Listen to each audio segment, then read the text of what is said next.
Delhi border पर 2 दिन से प्रदर्शन कर रहे किसानों को शर्तों के साथ दिल्ली जाने की अनुमति दे दी गई। दिल्ली पुलिस के मुताबिक किसान बुराड़ी के निरंकारी समागम मैदान में शांतिपूर्वक प्रदर्शन कर सकते हैं। After discussion with farmer leaders, they have been permitted to hold peaceful protest at Nirankari ground in Buradi. We appeal to them to maintain peace. Delhi Haryana border पर किसानों का उग्र प्रदर्शन जारी रहा। सिंघू बॉर्डर पर डंडे, पत्थर और तलवार के साथ प्रदर्शनकारी देखे गए। कई जगहों पर प्रदर्शनकारियों ने बैरिकेडिंग तोड़ दी। जवाबी कार्रवाई में पुलिस ने आंसू गैस के गोले छोड़े। प्रदर्शनकारियों के खिलाफ वाटर कैनन का इस्तेमाल किया। किसानों के प्रदर्शन को देखते हुए दिल्ली पुलिस ने 9 स्टेडियम मांगे थे, जिसे दिल्ली सरकार ने मना कर दिया। दिल्ली पुलिस 9 स्टेडियम को अस्थायी जेल बनाना चाहती थी, जिसमें गिरफ्तार प्रदर्शनकारियों को रखा जा सके। केंद्रीय कृषि मंत्री नरेंद्र सिंह तोमर ने आरोप लगाया कि कांग्रेस किसानों के मुद्दे पर सियासत कर रही है। उनकी सरकार किसानों से बातचीत करने को तैयार है। 3 दिसंबर को किसानों को बातचीत का न्योता दिया है, जिससे हर मुद्दे पर बातचीत होगी। सरकार उनके हर विषय पर चर्चा करने को तैयार थी और आने वाले कल में भी वो तैयार है। मैंने स्वयं ने 3 दिसंबर का निमंत्रण सभी किसान यूनियन को भेजा है। इससे पहले किसानों के प्रदर्शन पर कांग्रेस सांसद राहुल गांधी और महासचिव प्रियंका वाड्रा ने प्रधानमंत्री नरेंद्र मोदी पर हमला किया। राहुल गांधी ने ट्वीट किया, प्रधानमंत्री को याद रखना चाहिए था, जब जब अहंकार सच्चाई से टकराता है, पराजित होता है। सच्चाई की लड़ाई लड़ रहे किसानों को दुनिया की कोई सरकार नहीं रोक सकती। मोदी सरकार को किसानों की मांगे माननी ही होंगी और काले कानून वापस लेने होंगे। प्रधानमंत्री नरेंद्र मोदी कल देश में विकसित की जा रही कोरोना वैक्सीन की तैयारियों की जानकारी लेंगे। प्रधानमंत्री मोदी कल अहमदाबाद, पुणे और हैदराबाद जाएंगे। सबसे पहले वो अहमदाबाद के जाइडस कैडिला प्लांट का दौरा करेंगे, जहां ज़ायकोव डी वैक्सीन बनाई जा रही है।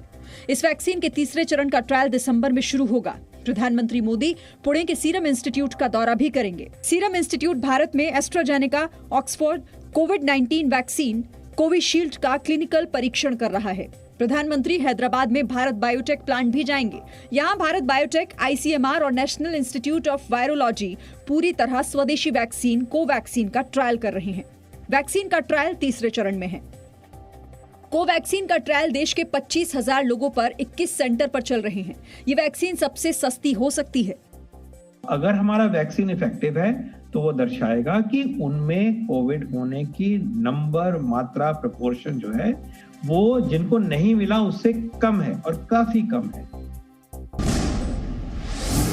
सुप्रीम कोर्ट ने कोरोना की रोकथाम में राज्यों की लापरवाही पर नाराजगी जताई है।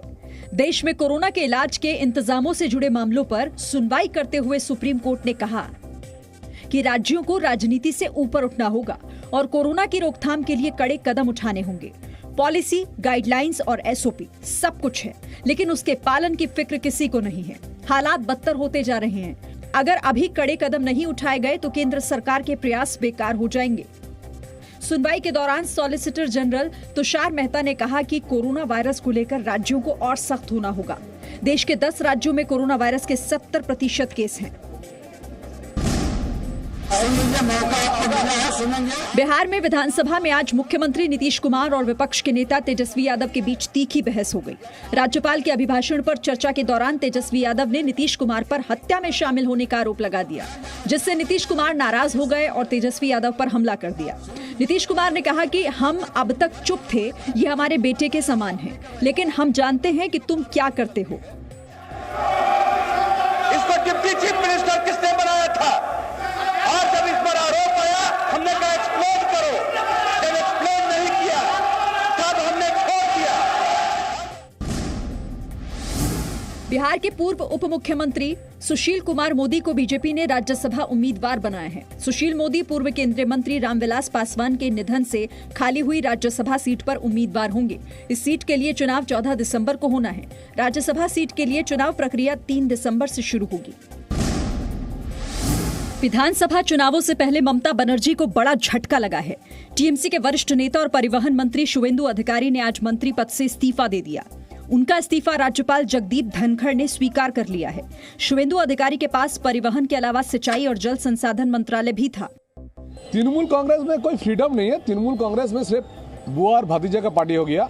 तृणमूल कांग्रेस कोई डेवलपमेंट नहीं किया। तृणमूल कांग्रेस को ग्रामीण एरिया में कुछ काम नहीं किया। शुभेंदु दा जो काम किया, हम बोल रहे हैं बहुत दिन का बाद किया, जो किया है बहुत अच्छा किया है। हाल ही में शुभेंदु अधिकारी ने Hooghly river bridge commission chairman पद से भी इस्तीफा दिया था। हालांकि अभी तक उन्होंने पार्टी से इस्तीफा नहीं दिया है, लेकिन उनके बीजेपी में शामिल होने की चर्चा तेज है। ग्रेटर हैदराबाद नगर निगम चुनाव में बीजेपी ने चुनाव प्रचार के लिए दिग्गज नेताओं को मैदान में उतार दिया है। खुद बीजेपी के राष्ट्रीय अध्यक्ष जेपी नड्डा ने आज हैदराबाद में नगर निगम के चुनाव के लिए रोड शो किया। हैदराबाद के स्थानीय निकाय के चुनाव में बीजेपी अध्यक्ष के रोड शो में बड़ी संख्या में कार्यकर्ता मौजूद थे। इतनी बड़ी संख्या में आप सब आए हैं, ये अपने आप में केसीआर को संदेश दे रहा है कि तुम्हारे जाने की बारी आ गई है और भारतीय जनता पार्टी के आने की बारी आ गई है। नगर निगम चुनाव के लिए कल यूपी के मुख्यमंत्री योगी आदित्यनाथ हैदराबाद में प्रचार करेंगे, तो रविवार 29 नवंबर को गृह मंत्री अमित शाह हैदराबाद पहुंच रहे हैं। ग्रेटर हैदराबाद नगर निगम का चुनाव 1 दिसंबर को होना है और 4 दिसंबर को वोटों की गिनती होनी है। जम्मू कश्मीर में कल जिला विकास परिषद यानी डीडीसी के लिए वोट डाले जाएंगे। पहले चरण में 43 सीटों पर कल वोट पड़ेंगे, जिनमें 17 सीटें जम्मू और 26 सीटें कश्मीर डिवीजन की हैं। वोटिंग सुबह 7 बजे से दोपहर 2 बजे तक चलेगी। बिना मास्क पोलिंग बूथ में प्रवेश नहीं मिलेगा।